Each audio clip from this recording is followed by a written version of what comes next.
बेबसी और आपका डर खत्म होगा, क्योंकि बुद्ध वो ताकत है जो अंगुली माल को भी धम्म के रास्ते पर ला देता है। इसलिए मैं कह रहा हूं, धम्म कोई कर्मकांड नहीं है, धम्म एक विचार है जो इंसान को बेहतर इंसान बनाता है। जय भीम, नमो बुद्धाय। और वो सब लोग बहुत ज्ञानी हैं, अपने जीवन के उन्होंने अनुभव से सीखा है।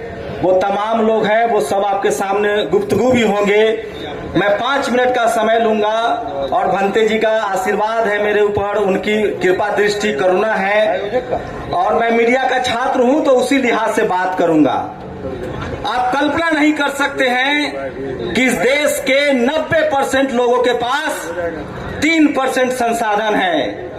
आज के डेट में इस देश का जिसको हम बहुजन समाज कहते हैं, जो किसान जातियां हैं, कुछ लोगों को लगता होगा SC ST OBC हैं, उनके पास जमीनें नहीं हैं, लेकिन जिनके पास थोड़ी बहुत जमीनें हैं उनका भी शोषण होता है, और वही मैं आपको बताने की कोशिश करूंगा।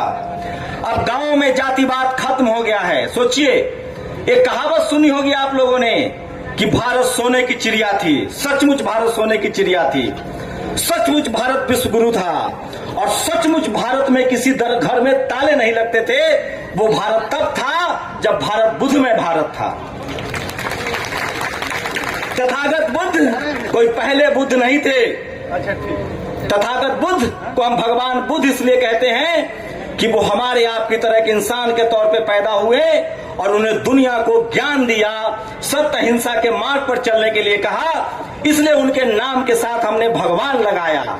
लेकिन सबसे पहले 2500 साल पहले इस धरती पर कोई वैज्ञानिक, सोशल साइंटिस्ट, समाज वैज्ञानिक पैदा हुआ तो वो तथागत बुद्ध थे, जिन्होंने कहा कि आपका कल्याण करने कोई नहीं आएगा, आपको अपना कल्याण करने के लिए खुद ही मार्ग बनाना पड़ेगा। मैं रास्ता बता सकता हूं, चलना आपको पड़ेगा।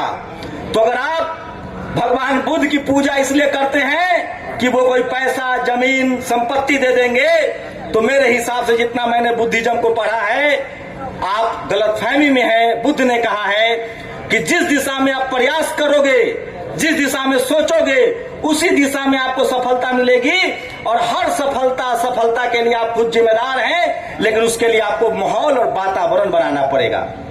आज न तो हमारे बीच बाबा साहब आएंगे, न तथागत बुद्ध आएंगे, लेकिन उनके विचार हमारे साथ है। और वो विचार क्या है? हमें मानसिक रूप से बहुत मजबूत रहना पड़ेगा।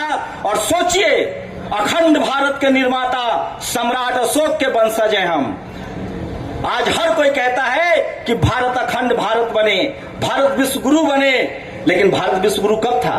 जब बुद्ध का भारत था। बुद्ध ने उस समय संघ बनाया, बड़े बड़े मठों के निर्माण किए। धरती के नीचे जहां भी खुदाई करेंगे तो आपके बौद्ध मठ मिलेंगे, बौद्ध विहार मिलेंगे।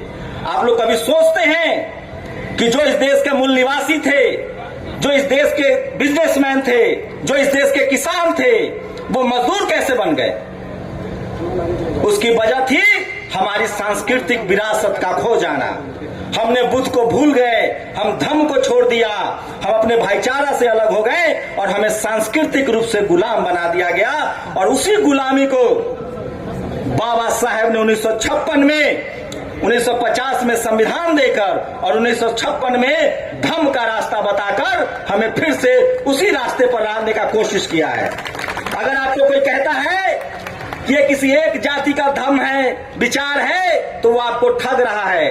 वो इस देश के मूल निवासियों का धम्म है, और हम लोग दया, करुणा, भाईचारा, वो तमाम पशु पक्षी जो मानवीय गुणों से भरपूर थे, जो मानव के दोस्त